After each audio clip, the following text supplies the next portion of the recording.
ಬೆಳಗ್ಗೆ ಚಪಾತಿಗೆ ಟೊಮೊಟೊ ಗೊಜ್ಜು ಮಾಡಿದ್ದೆ. ಇದು ಸಿಂಪಲ್ಲಾಗಿ ಮಾಡೋದು, ಬ್ಯಾಚುಲರ್ಸು ಮಾಡ್ಕೋಬೋದು. ಈಗ ಹೊಸ್ದಾಗಿ ಕಲಿಯೋರಂತೂ ಇನ್ನೂ ಈಸಿಯಾಗಿ ಮಾಡ್ಬೋದು. ಬಾಣಲಿ ಇಟ್ಟು ಎಣ್ಣೆ, ಸಾಸಿವೆ, ಕಡಲೆಬೇಳೆ, ಮೆಂತ್ಯ ಕಾಳು, ಕರಿಬೇವು, ಈರುಳ್ಳಿ ಒಂದು 3-4 ಹಾಕಿ, ಒಂದು 1/4 kg ಟೊಮೊಟೊ ಅಂದ್ಕೊಳ್ಳಿ, ಒಂದು 200 ಗ್ರಾಮ ಈರುಳ್ಳಿ ಹಾಕಬೇಕು. ನಾನು ಅರ್ಧ kg ಟೊಮೊಟೊ, ಒಂದು 400 ಗ್ರಾಮಷ್ಟು ಈರುಳ್ಳಿ ಹಾಕಿದ್ದೀನಿ. ಎಲ್ಲ ಚೆನ್ನಾಗಿ ಫ್ರೈ ಆಗುತ್ತೆ. ಸ್ವಲ್ಪ ಉಪ್ಪು ಹಾಕ್ಬಿಟ್ಟು ಫ್ರೈ ಮಾಡ್ಕೊಳ್ಳಿ. ತಟ್ಟೆ ಮುಚ್ಚಿಟ್ರೆ ಸ್ವಲ್ಪ ಇನ್ನೂ ಬೇಗ ಫ್ರೈ ಆಗುತ್ತೆ. ಚೆನ್ನಾಗಿ ಫ್ರೈ ಆದಮೇಲೆ ಅರ್ಧಂಬರ್ಧ ಫ್ರೈ ಆದಮೇಲೆ ಬೆಲ್ಲ, ಸಾರು ಪುಡಿ ಇಲ್ಲ ಸಾಂಬಾರು ಪುಡಿ, ಉಪ್ಪು, ಅರಿಶಿನ ಹಾಕ್ಬಿಟ್ಟು ಚೆನ್ನಾಗಿ ಕಲಿಸ್ಬಿಟ್ಟು ತಟ್ಟೆ ಮುಚ್ಚಿಟ್ಬಿಡಿ. ಒಂದು 5 ನಿಮಿಷ ಎಲ್ಲ ಚೆನ್ನಾಗಿ ಸ್ಟೀಮ್ ಒಳಗೆ ಫ್ರೈ ಹಾಕ್ಕೊಳ್ಳುತ್ತೆ. ರುಚಿ ಅದ್ಭುತವಾಗಿರುತ್ತೆ.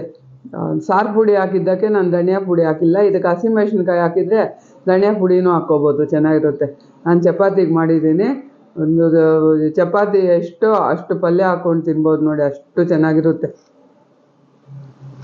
ಮಾಡ್ಕೊಂಡು ನೋಡಿ ಈಸಿಯಾಗಿ. ಅದು ಟೊಮೊಟೊ ಮನೆಯಲ್ಲೇ ಇರುತ್ತೆ, ಸಾರು ಪುಡಿ ಮತ್ತು ಅಷ್ಟೇ ಮೆಂತ್ಯ ಕಾಳು ಇರುತ್ತೆ. ಮೆಂತ್ಯ ಕಾಳು ಹಾಕೋದ್ರಿಂದ ಮಧ್ಯೆ ಮಧ್ಯೆ ಸಾಫ್ಟಾಗಿರೋ ಆ ಚಪಾತಿ ಜೊತೆ ಗೊಜ್ಜಿನ ಜೊತೆ ಮೆಂತ್ಯ ಕಾಳು, ಕಡಲೆಬೇಳೆ ಕುಟುಂಬ ಅಂತ ಸಿಕ್ಕುತ್ತೆ. ಅಷ್ಟು ಚೆನ್ನಾಗಿರುತ್ತೆ. ಟ್ರೈ ಮಾಡಿ ನೋಡಿ ಒಮ್ಮೆ. ಇಷ್ಟ ಆಯ್ತಾದರೆ ಲೈಕ್, ಶೇರ್